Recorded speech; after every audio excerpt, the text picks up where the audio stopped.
Good morning, students. Today we are going to see central nervous system in physiology. The first two topics we are going to discuss: general organization of nervous system, the structure, type, and functions of the neuron. So first we'll go to the general organization of central nervous system. So it is divided into brain and spinal cord, and further it is divided into central nervous system and peripheral nervous system. So in that we are going to see central nervous system consists of brain and spinal cord, and peripheral nervous system consists of afferent and efferent neurons. The afferent neurons are otherwise called sensory neurons. They take the impulses from all parts of the body and they give it to the brain. The efferent neurons are the motor neurons. So they receive the impulses from the sensory neurons via interneurons, and further they respond to the sensory neurons. So again we are classifying that into autonomic neurons and somatic motor neurons. The autonomic neurons are further classified into sympathetic system and parasympathetic system. So let us see the structure of neuron. The structure of neuron. So neurons are otherwise called nerve cells. They consist of cell body, axon, and the dendrites. The cell body consists of all the cell organelles of normal cell except centriole. Since there is lack of centriole, it can't divide. They can't divide, so they can't multiply. Once a nerve cell is lost, it is lost permanently. Clear? So what are all the cell organelles present in the cytosol is mitochondria, nucleus, Golgi apparatus, endoplasmic reticulum. So as usual, what are the other cell organelles? You have that except centriole. Then coming to dendrites, they receive the impulses from other parts of the neurons. So they are nothing but the cytoplasmic expansions of the cell body. They receive the nerve impulse from adjacent neurons and transmit to the cell body. They contain Nissl granules. Axons, they transmit the impulses away from the cell body. So Nissl granules are absent in the axons. So axons is surrounded by a membrane called axolemma. So they form the tracks. The axons forms the tracks. The axon ends as a axon terminal. So we call that as telodendria. Finally, by ending as a synaptic knobs, so we call that as presynaptic terminals. Inside the synaptic knobs, there are small vesicles. That vesicles helps in the production of neurotransmitters. So neurotransmitters are the chemical substances which helps in the transmission of impulses from the neuron to another neuron or a neuron to a muscle.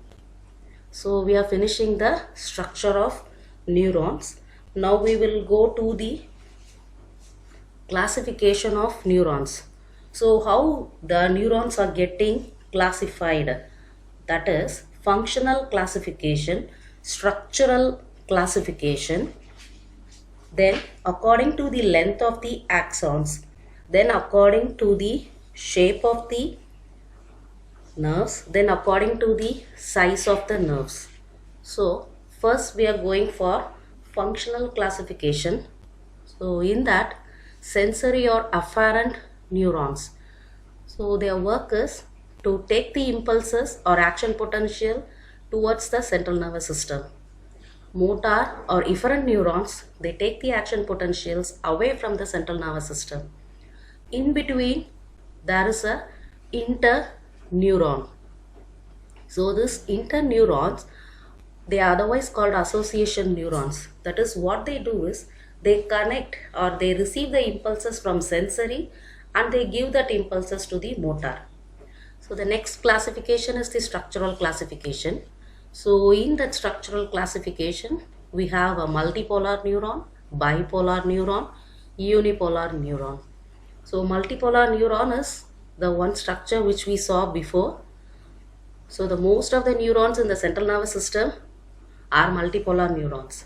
Then bipolar neurons, that is according to the presence of processes.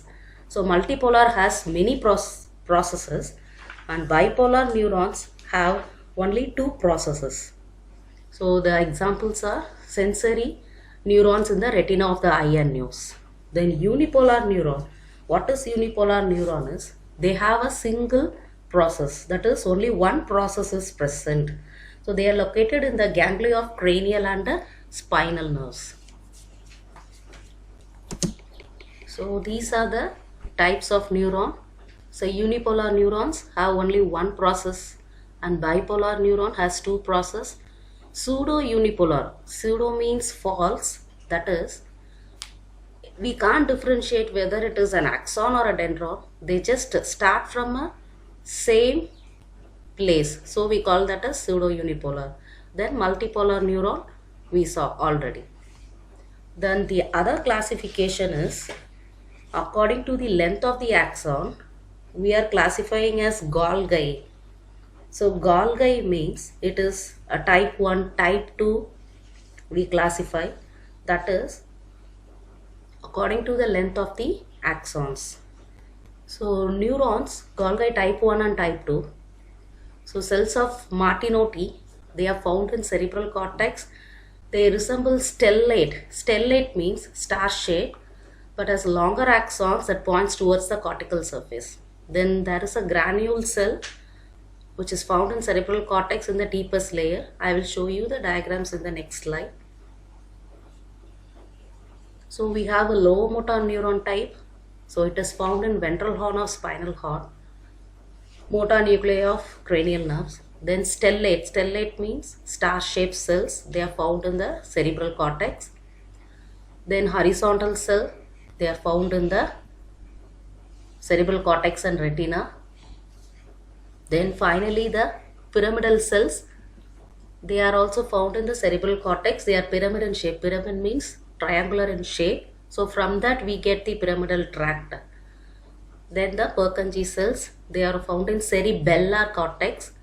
So they are flask shape. And we will see the diagram. So this is the image of the pyramidal neurons which is found in the cerebral cortex.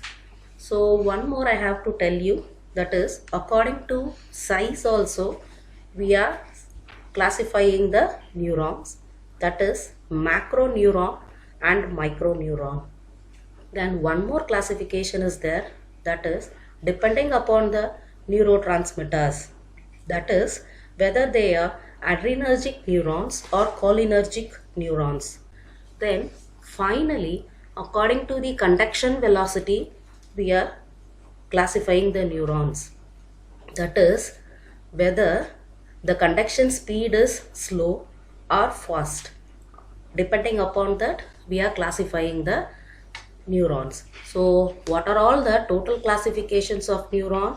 First one is functional classification, then structural classification, then according to the length of the axon, then according to the size of the neurons, then according to the nerve conduction velocity. Finally one more is there, that is according to the shape of neurons. According to shape of neurons there are stellate type, that is star shape, basket type, then fusiform type and pyramidal type. So from tomorrow we will see the next session. Thank you.